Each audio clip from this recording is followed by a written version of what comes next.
Bonjour à tous, j'espère que vous allez bien. Nous revoilà pour un nouveau chapitre des 4 chevaliers de l'Apocalypse. Pour ma part, je suis plutôt content de vous retrouver sur ça, me permettant ainsi de vous souhaiter un joyeux Noël et une très bonne année.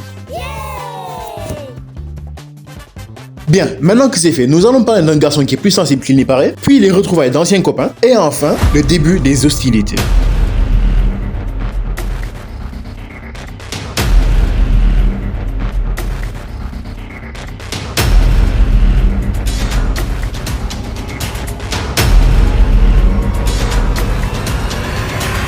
Ces dernières semaines, les chapitres ont beaucoup tourné autour de nos personnages principaux. Un esprit de vie qui découvre l'amour, un Néphilim qui accepte sa deuxième moitié, prêt à défendre ses intérêts, un homonculus qui est bien plus que ça, un être humain à part entière, et enfin un dieu de la guerre qui est bien plus faillible qu'il ne pourrait laisser paraître. Et c'est justement sur lui que ce début de chapitre sera dédié.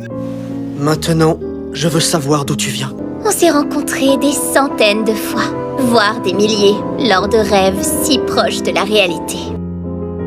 Venant de Carméline, Guenièvre a été convoité par Kat pour son pouvoir kaléidoscope, lui permettant de voir en quelque sorte le futur de ce qui l'entoure, tant qu'elle est concernée. Et le truc, c'est qu'il y a 2 ans, elle savait déjà à peu près ce qu'il allait se passer. Tu avais 16 ans quand je t'ai rencontré pour la première fois, puis 18 ans lorsque je t'ai retrouvé dans une tour en secret. Jusqu'à présent, elle a touché juste. À leur première rencontre, Lancelot avait 16 ans et c'était elle qui était venue à lui, de manière plutôt atypique. Sérieusement, est-ce qu'ils connaissent le putain de consentement dans ce manga?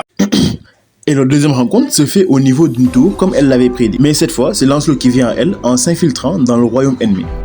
La présence de Lancelot en ces lieux n'est pas anodine. Nous y reviendrons plus tard, mais pour le moment, il s'occupe de réconforter Guenièvre, attristée de devoir prêter serment pour un homme ou un chat, alors que son esprit est avec un autre. De plus, la charge qu'elle a de maintenir en vie ses proches, tenus en otage, alors qu'elle est encore très jeune, faut le dire, c'est fort. Elle connaît donc la valeur des choses et surtout de son pouvoir. Et demande donc à Lancelot pourquoi ne lui a-t-il jamais demandé de l'utiliser pour ses intérêts.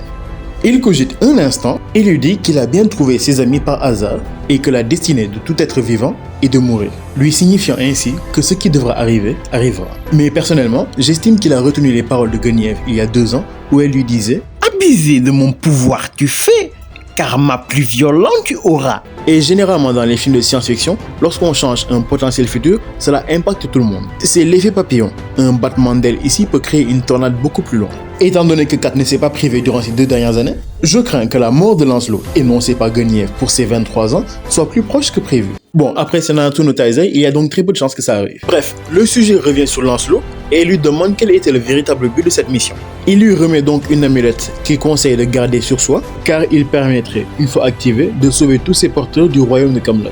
Elle le remercie profondément et Lancelot s'en va par un portail le menant à Lyonesse. Une fois arrivé, le bouc semble impassible. Il passe inaperçu aux yeux des autres car il est encore sous zéro sign. Une technique qui sera dissipée puisque Lancelot perd sa concentration, se remémorant le contact avec Guenièvre. Finalement, il est sensible, notre dieu de la guerre. Un titre pompeux, vous n'en disconviendrez pas, mais qu'il mérite, car une guerre commence toujours bien avant qu'elle ne soit déclenchée. Une guerre qu'il prépare peut-être depuis 2 ans, en faisant face aux chevaliers de Arthur, mais qui est en réalité une distraction afin de pouvoir distribuer tranquillement les amulettes. Et c'est une fois arrivé au château de Lyonesse qu'il se rend compte du comité d'accueil convoqué par Méliodas. Il y a non seulement les 4 chevaliers de l'Apocalypse et leurs compagnons, mais surtout, nous avons au grand complet, quasiment, les chevaliers de la légende, les 7 Deadly Sins. Il est tout à fait légitime de se dire, pour se défendre, il vaut peut-être mieux attaquer en premier. Cependant, il est tout à fait logique de se dire que lorsqu'on tape le premier, il y a des chances qu'on se prenne des coups également. Raison de la présence des péchés capitaux à Lyonesse pour la protéger, pendant que les amis de confiance protègent les terres outre que Lyonesse. Ainsi donc, à la veille de la première bataille, un conseil est organisé pour parler stratégie, car, oui, une guerre ouverte va éclater. Le chapitre 219 se termine donc sur 3 points. Les chevaliers de l'Apocalypse gonflés à bloc. Le titre du chapitre qui va débuter les hostilités. Bon, normalement j'aurais dit pas de chapitre la semaine prochaine, mais comme je suis toujours en retard. On arrive à un tournant de l'histoire où tout s'accélère. Nos héros trouvent un semblant de bonheur, d'importantes révélations ont été faites, et l'ennemi à abattre semble acculé. Tout ceci nous montre qu'on arrive peut-être à un des derniers actes, si ce n'est le dernier. Pitié, pas maintenant! Bon, après, rien de plus normal.